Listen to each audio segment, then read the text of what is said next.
India की largest mining company Vedanta resources limited के chairman Anil Agarwal ने रिसेंटली एक ट्वीट किया। उस ट्वीट में उन्होंने बोला कि इंडिया की आयरन और इंडस्ट्री की हालत बहुत खराब है और वो धीरे धीरे मरती चली जा रही है। आज के इस वीडियो में हम एनालाइज करेंगे कि क्या ये चीज सही है। इसके चलते मिनिस्ट्री ऑफ माइंस ने भी तुरंत रिप्लाई किया और उन्होंने बोला कि ये जो स्टेटमेंट है कि इंडिया की iron ore industry is dying is misleading और ये गलत स्टेटमेंट है। हेलो एवरीवन, मेरा नाम मोनिका है और करंट अफेयर्स डिकोडेड में आपका स्वागत है।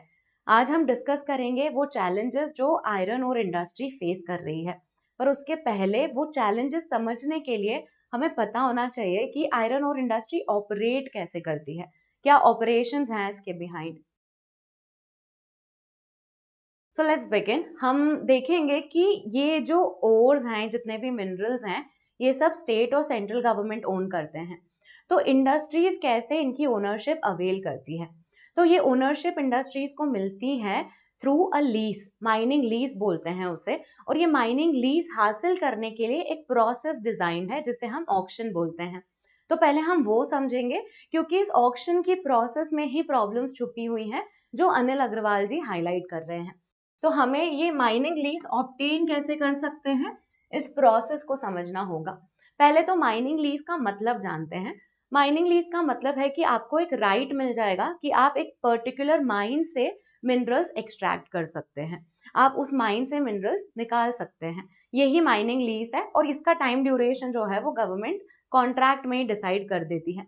पर ये लीज मिलेगी किस कंपनी को या किस इंडिविजुअल को, वो डिसाइड करने के लिए एक ऑक्शन प्रोसेस बनाई हुई है। इस ऑक्शन प्रोसेस को 2015 में इम्प्लीमेंट किया गया था। जिस एक्ट के अंडर में ये आई थी उसका नाम भी लिखा हुआ है यहाँ पे, mines and minerals development and regulation amendment act of 2015। अब इस एक्ट में जो ऑक्शन प्रोसेस है उसकी स्टेप्स समझ लेते हैं। सबसे पहले क्या होता है, ब्लॉक्स आइडेंटिफाई किए जाते हैं। अब ब्लॉक्स का मतलब क्या है, जमीन के ब्लॉक्स हैं, क्योंकि मिनरल्स आपको निकालने हैं अगर, तो एक लैंड तो आइडेंटिफाई करनी होगी जिसमें मिनरल्स हैं। तो वो मिनरल्स जो हैं उस वाली लैंड को आइडेंटिफाई करने का काम जो है स्टेट गवर्नमेंट या फिर सेंट्रल गवर्नमेंट करती है। तो सबसे पहला स्टेप क्या हो गया, आइडेंटिफिकेशन ऑफ ब्लॉक्स। अब ये जो लैंड है इसमें सिर्फ मिनरल वाली ही लैंड नहीं होती, इसमें नॉन मिनरल वाली भी लैंड होती है। नॉन मिनरल वाली लैंड क्यों इंक्लूड कर रहे हैं हम, क्योंकि ये जो मिनरल्स हैं इनको निकाल के प्रोसेस करना, स्टोर करने के लिए भी तो आपको एक्स्ट्रा लैंड लगेगी।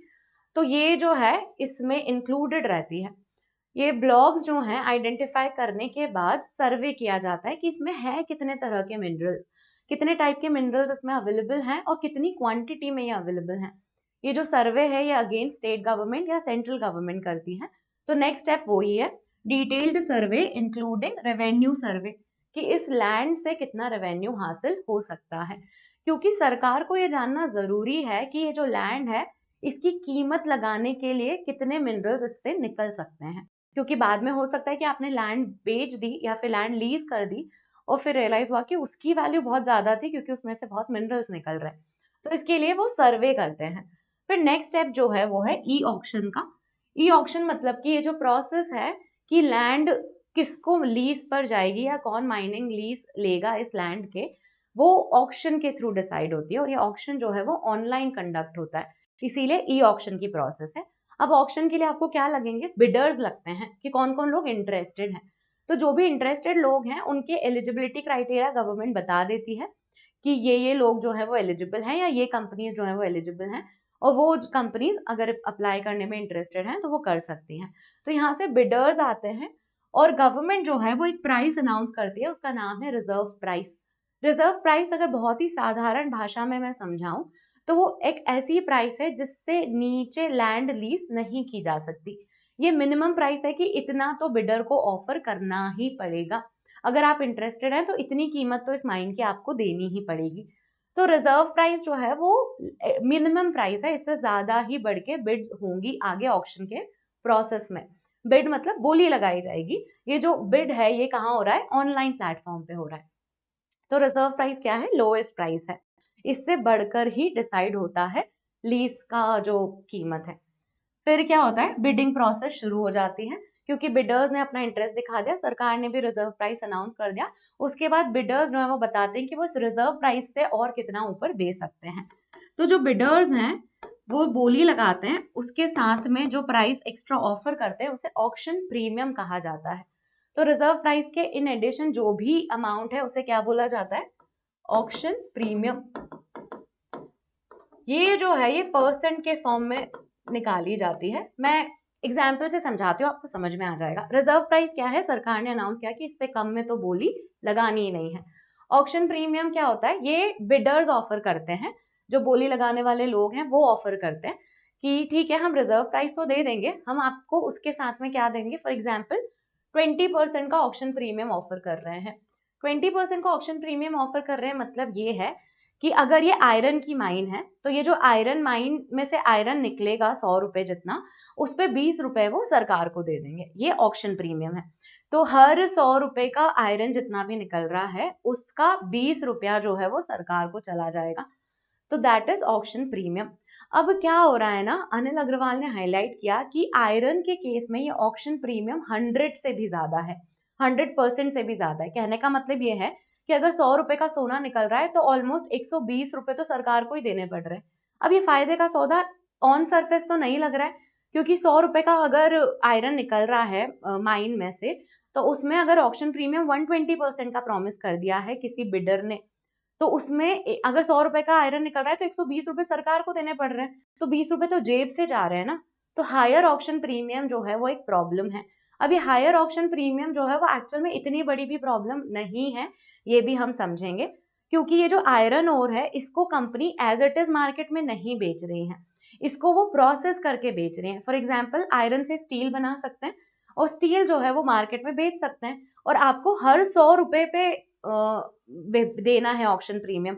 अगर आप स्टील में थोड़ा ही आयरन इस्तेमाल करते हैं तो स्टील में जो वैल्यू एडिशन हुआ है आयरन पे, उस पे तो ऑक्शन प्रीमियम आपको नहीं देना पड़ रहा है। अगर नहीं भी समझ में आया तो थोड़ा रुकिए, आपको आ जाएगा समझ में। अभी के लिए क्या होता है, बिडर्स जो है वो रिजर्व प्राइस के साथ साथ क्या ऑफर करते हैं, ऑक्शन प्रीमियम। और ऑक्शन प्रीमियम जो है वो परसेंट के फॉर्म में निकाली जाती है, और जो भी सबसे ज्यादा बिड करता है सरकार उसे ये माइनिंग का लीज दे देती है। इसके बाद का भी प्रोसेस है कि डॉक्यूमेंटेशन अप्रूवल वगैरह होता है, क्लियरेंस लेने पड़ते हैं, पर at the end auction process से डिसाइड होता है कि किसको माइनिंग लीज मिलेगी। तो 2015 में ऑक्शन प्रोसेस इसलिए इंट्रोड्यूस किया गया था क्योंकि उसके पहले जो भी एम्प्लॉयज थे वो फेवरेटिज्म करते थे, अपने पसंद के लोगों को टेंडर दिलवा दिया या फिर ब्राइब लेके टेंडर दिलवा दिया। तो इस तरह की चीजें अवॉइड करने के लिए, एक सिस्टम में ट्रांसपेरेंसी लाने के लिए माइनिंग में ऑक्शन प्रोसेस का इंट्रोडक्शन किया गया। होपफुली आपको ऑक्शन प्रीमियम टर्म समझ में आ गई होगी और रिजर्व प्राइस समझ में आ गया होगा। अब हम चैलेंजेस की तरफ बढ़ रहे हैं कि अनिल अग्रवाल ने ऐसा क्यों बोला कि आयरन और इंडस्ट्री जो है वो मरती चली जा रही है। तो वो 3 फोल्ड रीजंस हैं। तो सबसे पहला रीजन क्या है कि जो ब्लॉक्स हैं वो ही लिमिटेड हैं। हमने देखा कि ब्लॉक मतलब पीस ऑफ लैंड जिसमें माइनिंग होनी है, तो ये ब्लॉक्स के नंबर ही बहुत लिमिटेड है। सरकार क्या कर रही है कि ये ज्यादा ब्लॉक्स नहीं भेजती बिडिंग के लिए। अब इसके चलते क्या होता है, सबको आयरन ओर के माइंस चाहिए क्योंकि उनको इंडस्ट्रीज ऑपरेट करनी है। अब ये इंडस्ट्रीज ऑपरेट करने के लिए आपको जमीन लगेगी जिसपे माइन करा जा सके। अगर ये जमीन के टुकड़े ही कम अवेलेबल हैं, ज्यादा जमीनें आ नहीं रही है बिड करने के लिए, तो जितने भी ब्लॉक्स हैं जिन पे बिडिंग होगी उन पे बहुत सारे बिडर्स अप्लाई कर देते हैं, बहुत सारे बिडर्स अप्लाई कर देते हैं, तो नेचुरली सबको ज्यादा बिड करना पड़ता है। डिमांड और सप्लाई का ही गेम है। सरकार क्या कर रही है, ब्लॉक्स पे डिमांड हाई कर रही है, कैसे, सप्लाई कम करके। नंबर ऑफ ब्लॉक्स जो हैं वो कम आ रहे हैं ऑक्शनिंग के लिए, जिसके चलते जो भी ब्लॉक्स ऑक्शनिंग के लिए आते हैं उस पर बहुत सारे लोग बिड करने लग जाते हैं। अब बहुत सारे लोग बिड करते हैं तो सबको बिड जीतने के लिए ऑक्शन प्रीमियम बढ़ाना पड़ता है। इसीलिए आयरन ओर के लिए हम देखेंगे कि 100% से भी ज्यादा ऑक्शन प्रीमियम ऑफर किया जा रहा है। तो सबसे पहला चैलेंज ही यही है। दूसरा जो चैलेंज है वो है हाई ऑक्शन प्रीमियम। दोनों को रिलेटेड चीजें हैं, क्योंकि जिसको भी बिड जीतनी है उसको ज्यादा देना पड़ेगा सरकार को, तो बहुत हाई ऑक्शन प्रीमियम देखने को मिल रही है। आयरन ओर के केस में ये प्रीमियम जो है वो 100% से भी ऊपर है। मिनिस्ट्री के रिप्लाई में हम रियलाइज करेंगे कि आयरन ओर इंडस्ट्री जो है वो आयरन को प्रोसेस करके स्टील बना लेती है। स्टील में सिर्फ 15% आयरन लगता है। स्टील की प्रोसेस में 15% का आयरन लगता है, और आपको मतलब स्टील जो है उसको बेचना है मार्केट में, तो उसके बेचने में आप ऑक्शन प्रीमियम तो उसके सिर्फ 15% वाले पार्ट पे दे रहे हो ना, बाकी का पार्ट तो आप एज इट इज मार्केट में बेच रहे हो जिसमें सरकार को कुछ भी नहीं मिल रहा है। तो इतना घाटे का सौदा है नहीं एक्चुअली है। ऐसा मिनिस्ट्री ने रिप्लाई किया, मिनिस्ट्री ऑफ माइंस ने अपने उसमें यही रिप्लाई किया है कि जो कंपनी स्टील मैन्युफैक्चर कर रही है आयरन ओर से, उन्हें तो ये प्रॉब्लम नहीं होनी चाहिए। तीसरा जो रीजन है वो है स्लो माइन ऑपरेशनलाइजेशन। कहने का मतलब ये है कि जिन कंपनीज को माइनिंग लीज मिल भी गई हैं, उन्होंने माइनिंग का ऑपरेशन शुरू नहीं किया है। अब इसका रीजन क्या है? अनिल अग्रवाल तो कह रहे हैं कि ऑक्शन प्राइस इतना ज्यादा है कि अगर 100 रुपए का आयरन निकाल रहे हैं तो अगर 120 रुपए जेब से देने पड़ रहे हैं, तो ये घाटा रोकने के लिए लोग माइन ही नहीं कर रहे। पर एक्चुअल में सरकार बताती है कि इसका रीजन ये है कि माइनिंग लीज देने के बाद भी आपको कुछ क्लियरेंसेस लेने पड़ते हैं, जैसे forest clearance, environment clearance etcetera. अब ये क्लियरेंस लेने में समय लगता है, 5 से 7 साल तक लग जाते हैं इस क्लियरेंस लेने में। तो इसके चलते क्या होता है कि बहुत टाइम तक लीज तो ग्रांट हो जाती है पर माइनिंग ऑपरेशन शुरू ही नहीं होता।